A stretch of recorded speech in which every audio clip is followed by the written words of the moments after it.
कबीर का अर्थ होता है महान, और जिस प्रकार सदगुरु कबीर साहब का नाम महान है, उसी प्रकार उनका कर्म महान, उनका चरित्र महान, उनका ज्ञान महान, सब कुछ महान।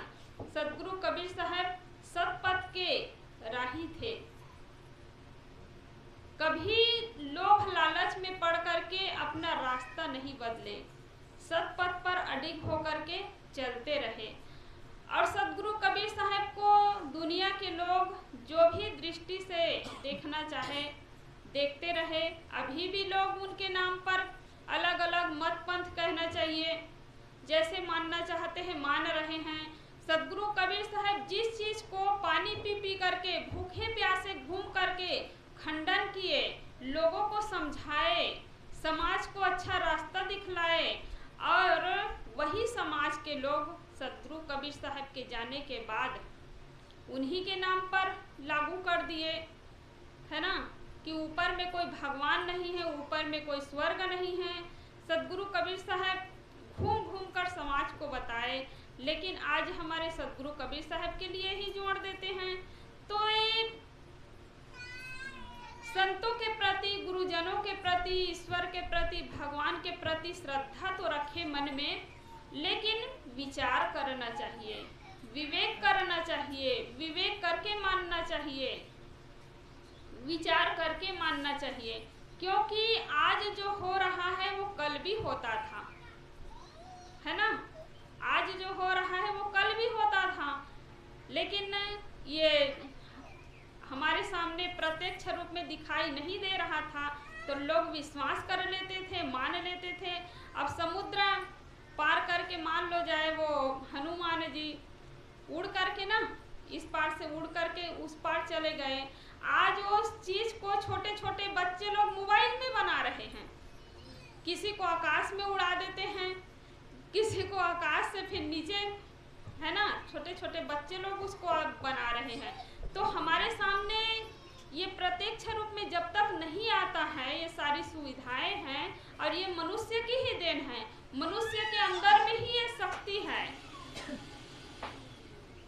लेकिन अपनी शक्ति को भूल जाते हैं। तो सदगुरु कबीर साहब याद दिलाते हैं कि मानव, तुम महान हो, तुम गुणवान हो, तुमसे बढ़कर कोई भगवान नहीं है। सत्य के उपासक थे सदगुरु कबीर साहब। तो ऐसे महान संत, महान गुरु सदगुरु कबीर साहब की हम आज जयंती मना रहे हैं। सदगुरु कबीर साहब ये संदेश कभी नहीं दिए कि तुम मिट्टी के भगवान बना करके पूजा करो, पत्थर के भगवान बना करके पूजा करो, नदी पहाड़ की पूजा करो। ये सदगुरु कबीर साहब कभी नहीं कहे। किसकी पूजा करने के लिए कहे? जो प्रत्यक्ष हमें जो देवी देवता दिखाई दे रहे हैं। लोग सुनते हैं ना कि 33 करोड़ देवी देवता, तो 33 करोड़ देवी देवता को आज तक कोई देखे नहीं है, ना कभी देखेंगे। क्योंकि जो 33 करोड़ की देवी देवता की पूजा करने के लिए कहते हैं ना, उन्हीं को जाकर आप पूछेंगे कि देवी देवता का नाम क्या है बता दीजिए, तो नाम भी नहीं जानेगा। क्योंकि सुन रखे हैं पुराणों में, वेदों में, और वैसे बोल दिया जाता है कि 33 करोड़ देवी देवता इस दुनिया में है, उसके पूजा करना चाहिए, उपासना करना चाहिए, वंदना करना चाहिए। तो प्रत्यक्ष हमें देवी देवता कौन है? माता है, पिता है, गुरु है, अतिथि है ना। वेदों में भी लिखा है मातृदेवो भव, पितृदेवो भव, आचार्य देवो भव और अतिथि देवो भव। ये चारों देवता हैं। माँ ने जन्म दिया, पाला पोसा, दूध पिलाई, और इसके कर्ज को आप चुका नहीं सकते हैं। कितनी भी मेहनत करेंगे, कितनी भी सेवा करेंगे, फिर भी उनके कर्ज से आप मुक्त नहीं हो सकते हैं। पिता ने पढ़ाया लिखाया, सही रास्ता दिखाया, तो पिता के उपकार को भी भूल नहीं सकते हैं। गुरुजन भटके हुए को रास्ता दिखाते हैं।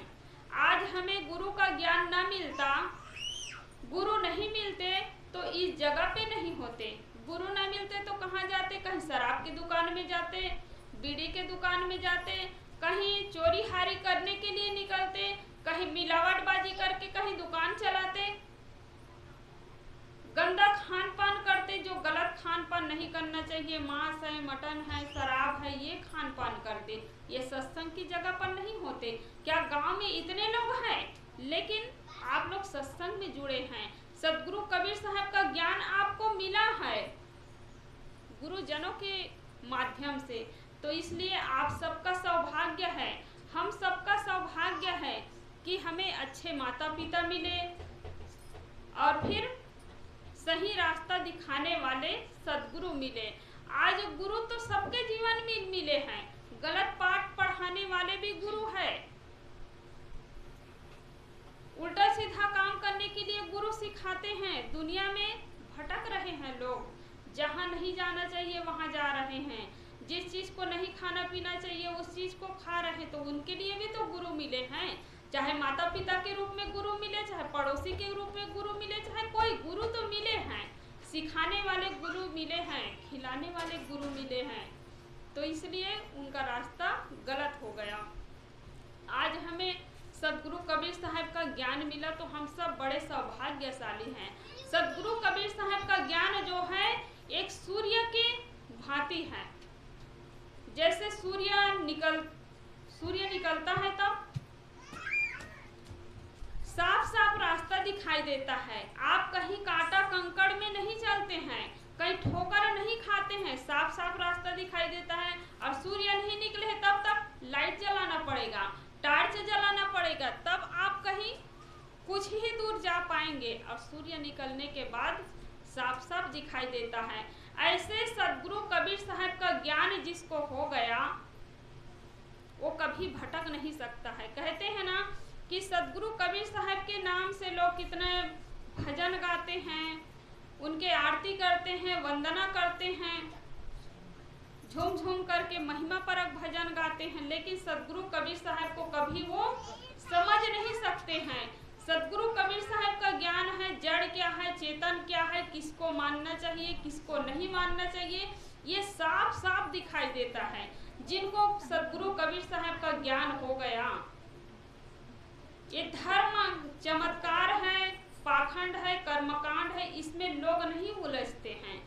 आज छोटे छोटे बच्चों को कौन कहे, बड़े बड़े पढ़े लिखे लोग भी पंडितों के जाल में आ जाते हैं, पुरोहितों के जाल में आ जाते हैं, और फिर वैसा काम करने लग जाते हैं कि बुजुर्ग हो गए हैं, लेकिन जब तक गुरु का ज्ञान नहीं है, सदगुरु कबीर साहब का ज्ञान नहीं है, तब तक बचपना ही है। तो सदगुरु कबीर साहब हमें जगाते हैं कि तुम जागो, जब सत्संग सुनते हो तब भी विवेक पूर्वक सत्संग सुनो, और सबके मत पंथ में, है ना, सबके सत्संग में जाना चाहिए। सदगुरु कबीर साहब ये नहीं कहते कि तुम अमुक के सत्संग में मत जाओ, अमुक जगह मत जाओ, कभी रोक टोक नहीं है, लेकिन रोक टोक इसके लिए करते हैं कि तुम आंख मूंद करके मत मानो, विचार करके मानो। क्या पत्थर के भगवान जो है आशीर्वाद दे सकता है? दूध पिलाओगे तो क्या पी सकता है? नहीं पी सकता है। तो जहाँ वो नहीं खा रहा है उसको खिलाया जा रहा है, दूध नहीं पीता है उसको दूध पिलाया जा रहा है, और जो दूध पीता है वो शराब पी रहा है, गलत खान पान कर रहा है। जो माता पिता आपको जन्म दिए, पढ़ाए लिखाए, उसके साथ गलत व्यवहार करते हैं, और जो कुछ नहीं दे सकते हैं उसके सामने जा कर के माथा टेकते हैं, फूल चढ़ाते हैं, फल चढ़ाते हैं, रुपये पैसे चढ़ाते हैं, और फिर भोग मोक्ष मांगते हैं। जिस भगवान की आप पूजा करते हैं, मान लो जाए राम भगवान को ही ले लीजिए, तो राम भगवान की पूजा करके लोग सोचते हैं कि हम भगवान की पूजा कर रहे हैं, और माता पिता की अनादर करते हैं, उसके साथ मारपीट करते हैं। तो आप जिस भगवान को आप मान रहे हैं उसी भगवान को ही ले लीजिए। जब राम भगवान की नींद खुलती थी तो किसी देवी देवता के मंदिर में जाते थे क्या? नहीं जाते थे। कहाँ जाते थे? जैसे ही नींद खुलती थी तो माता और पिता के चरण छूकर आशीर्वाद लेते थे। प्रातः काल उठ के रघुनाथा, माता पिता गुरु नावहि माथा। तो राम भगवान भी माता पिता के चरण छूते थे, आशीर्वाद लेते थे। और आज हम सोचते हैं कि राम मंदिर में चले जाएंगे, माता पिता क्या करेंगे, कुछ दे नहीं सकते हैं, कुछ बना नहीं सकते हैं। राम भगवान के मंदिर में जाएंगे, वही हमें सब कुछ मिलेगा। तो भगवान ऐसे ही नहीं बने हैं, वो अपने गुणों के कारण महान हुए हैं, अपने चरित्र के कारण महान हुए हैं। और हम कहते शराब पी लेंगे और भगवान के मंदिर में चले जाएंगे, गाली गलौज करेंगे भगवान के मंदिर में चले जाएंगे, जीव हत्या करेंगे भगवान के मंदिर में चले जाएंगे, तो भगवान भी कभी स्वीकार नहीं करेगा। भगवान कभी आशीर्वाद नहीं देने वाले हैं। आप भगवान जैसे हैं वैसे व्यवहार करके आप भगवान बन सकते हैं। तो जितना हो सके दूसरों के काम को बनाने की कोशिश करना चाहिए, बिगाड़ने की कोशिश नहीं करना चाहिए। आदमी को कपड़े की जरूरत है तो कपड़ा दीजिए, भोजन की जरूरत है तो भोजन दीजिए, पानी की जरूरत है तो पानी दीजिए। हम कुछ देना सीखे, देने वाले ही भगवान होते हैं, लेने वाले भगवान नहीं होते हैं, देने वाले भगवान होते हैं। तो हम कुछ देना सीखे। एक भजन में कहते हैं ना, बन न सको भगवान अगर तुम कम से कम इंसान बनो, न भी कभी शैतान बनो, नहीं कभी हैवान बनो। यदि भला किसी का कर न सको तो बुरा किसी का मत करना, पुष्प नहीं बन सकते तो तुम कांटे बन कर मत रहना। यदि किसी का भला नहीं कर सकते हो तो बुरा भी नहीं करना चाहिए। किसी के लाठी के सहारे यदि आप नहीं बन सकते हैं तो किसी के लाठी को खींच करके आप उसको गिरा ना दो। कि कोई फटा पुराना कपड़ा पहना है तो आप कपड़ा खरीद कर नहीं दे सकते हैं तो उस कपड़े को ही ना फाड़ दो। किसी को भोजन नहीं दे सकते हैं तो आप किसी के भोजन को छीन भी ना लो। आज हम देखते हैं कि आदमी स्वार्थ में पड़ करके दूसरे के पेट में लात मारता है, दूसरे के गले में छुरी चलाता है। तो आपको धन तो मिल जाएगा, भोजन तो मिल जाएगा, लेकिन शांति कभी नहीं मिल सकती है।